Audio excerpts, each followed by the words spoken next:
Dalam panorama bisnis Indonesia, BUMN memiliki peran yang sangat penting dalam perekonomian negara ini. Sebagai entitas yang dimiliki oleh negara, BUMN memiliki tanggung jawab yang besar untuk memberikan kontribusi yang signifikan terhadap pembangunan ekonomi, kesejahteraan masyarakat, serta stabilitas sosial. Namun, keberhasilan BUMN tidak hanya ditentukan oleh ukuran dan skala operasionalnya, tetapi juga oleh tata kelola yang baik. Dalam pembahasan ini, kita akan mengungkapkan betapa krusialnya peran tata kelola yang efektif dalam menjaga kinerja optimal BUMN, memastikan akuntabilitas publik, dan memperkuat peran strategisnya dalam memajukan Indonesia menuju masa depan yang lebih sejahtera. Baiklah, kali ini kita akan membahas tentang perusahaan BUMN, yaitu Krakatau Steel. Nah, sebelum kita masuk ke tata kelola perusahaan Krakatau Steel, kita akan membahas dulu sejarah Krakatau Steel ini. Jadi, PT Krakatau Steel itu berdiri dari tahun 1970 yang saat itu diresmikan oleh Presiden Soekarno. Nah, pada saat itu, perusahaan tersebut hanya memproduksi baja trikora. Nah, pada tahun 1973, perusahaan tersebut sudah mulai mengekspos lebih dalam lagi bagaimana pembuatan baja-baja seperti pembuatan baja panas, baja dingin, terus kerangka baja dan lain-lain. Nah, kapasitas produksi pada perusahaan ini termasuk sangat besar di Indonesia karena dalam waktu 1 tahun mereka bisa mencapai 3,2 juta ton baja dalam 1 tahun produksi. Selanjutnya, perusahaan tersebut juga memiliki struktur yang cukup kompleks, yang dimana seluruh keputusan itu pertama ditetapkan pada RUPS, yaitu Rapat Umum Para Pemegang Saham. Sesudah itu barulah di bawahnya lagi ada Dewan Komisaris, Dewan Direksi, dan komite-komite lainnya. Nah, seperti yang kita tahu, mayoritas pemegang saham pada perusahaan ini 80% oleh pemerintah dan 20% lagi adalah dari masyarakat yang luas. Seperti yang kita tahu bahwa bagaimana tanggung jawab dari seorang komisaris itu sangatlah besar. Maka dari itu, perusahaan yang sebesar ini, sebuah perusahaan BUMN, perusahaan baja terkemuka di Indonesia, memiliki 6 orang komisaris, yang dimana 3 orang komisaris atas utusan para pemegang saham dan 3 orang komisaris independen. Nah, dari 3 komisaris tersebut, tugas-tugas mereka adalah yang pertama, mengawasi bagaimana kinerja direksi. Bagaimana kinerja direksi dalam melaksanakan operasionalnya sehari-hari, apakah sudah benar. Selanjutnya, memastikan transparansi dan akuntabilitas dari laporan keuangan yang mereka buat oleh Dewan Direksi. Sesudah itu, mereka juga memberi saran dan memberi keputusan apa yang harus dilakukan untuk perusahaan. Selanjutnya, itu di bawah Dewan Direksi ada lagi di bawah Dewan Komisaris itu ada lagi Dewan Direksi. Dewan Direksi ini bertugas sebagai yang menjalankan bagaimana operasional perusahaan seharusnya terjadi, bagaimana proses pembuatan baja-baja itu dia menghandle lah bagaimana pergerakan perusahaan tersebut. Lalu di bawah itu lagi ada komite-komite lain. Yang pertama, komite pembantunya itu adalah komite audit. Komite audit adalah yang mengawasi apakah direksi ini atau internal perusahaan sudah memiliki atau transparansi dan akuntabilitasnya benar-benar sempurna dan tidak ada indikasi-indikasi kecurangan. Selanjutnya ada komite nominasi dan remunerasi. Jadi di sini tugas 2 komite ini adalah yang pertama, memberikan rekomendasi atas usulan atau keputusan dari pemegang saham, lalu memberikan remunerasi dengan secara adil. Selanjutnya ada komite yang terakhir, yaitu adalah komite manajemen risiko, yang dimana komite tersebut memanajemen bagaimana risiko-risiko yang akan terjadi bagi perusahaan.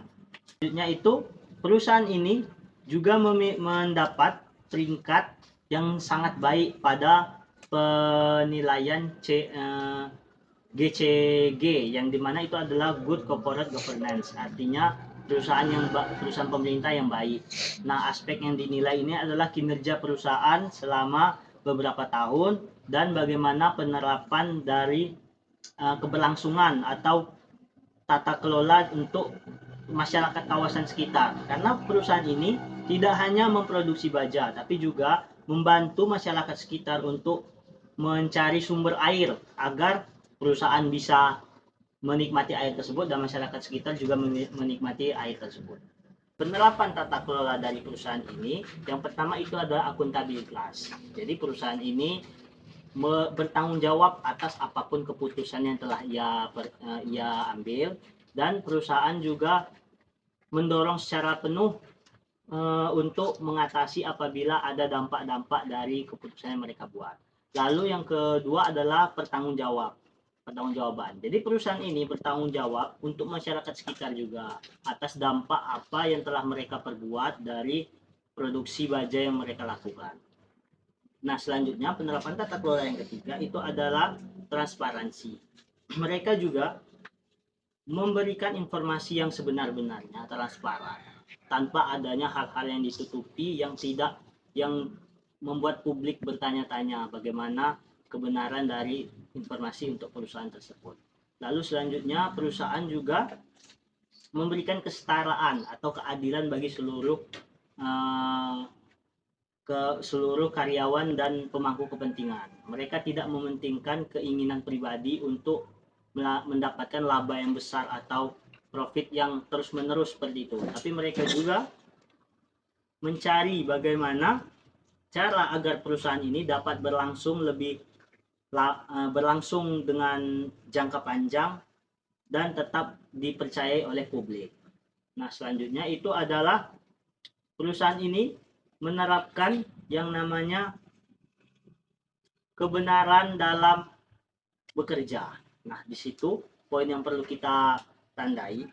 Kebenaran bekerja ini artinya tidak ada orang-orang yang memiliki ikatan-ikatan khusus atau ikatan-ikatan kepentingan lah dalam perusahaan tersebut. Misalkan seorang komisaris atau direksi memiliki saham pada perusahaan ini, maka pasti hal tersebut memiliki rasa kepentingan dalam hati komisaris atau direksi untuk membuat perusahaan ini seolah-olah baik-baik saja, padahal mungkin perusahaan itu sedang tidak baik-baik saja. Nah, selanjutnya tidak ada yang secara kekeluargaan seperti itu. Misalkan ini keluarga dari komisaris bisa dengan mudah masuk ke perusahaan menjadi atasan atau menjadi strata manajer umum dan lain-lain. Karena hal itu ditentang, karena mereka menjunjung tinggi kesetaraan sosial, kesetaraan gender. Dengan hal tersebut, maka perusahaan dapat menerapkan bagaimana menjadi perusahaan dengan tata kelola yang baik dan keberlangsungan yang bagus.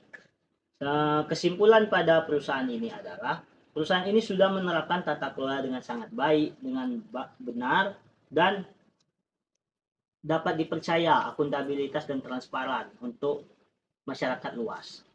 Namun pada kekurangannya perusahaan ini adalah mereka hanya fokus di satu bidang, yaitu baja. Mungkin mereka bisa menambah inovasi baja-baja lagi atau memperbesar lagi bagaimana perusahaan ini bisa lebih luas jangkauan pasarnya hingga ke luar negeri dan memenuhi permintaan-permintaan baja di luar negeri yang lainnya. Seperti yang kita lihat juga pada laporan keuangannya menunjukkan bahwa perusahaan ini memiliki peningkatan laba yang signifikan. Jadi setiap tahun perusahaan memiliki laba yang terus meningkat. Baiklah, mungkin sekian yang dapat saya sampaikan. Apabila ada kesempatan lain waktu, mungkin saya akan membahas tata kelola yang lain, atau mungkin pada video-video lain yang akan segera saya buat apabila nanti ada kesempatannya. Baiklah, kepada teman-teman saya ucapkan terima kasih. Wassalamualaikum warahmatullahi wabarakatuh. Since 1970, Krakatau steel industry has been serving Indonesia from Cilegon, becoming a backbone to the city and the nation to connect and drives economic. Krakatau Steel have been building their way, and still thriving for more. It is not just about steel anymore. Now, it's also about infrastructure. Krakatau Sarana Infrastructure.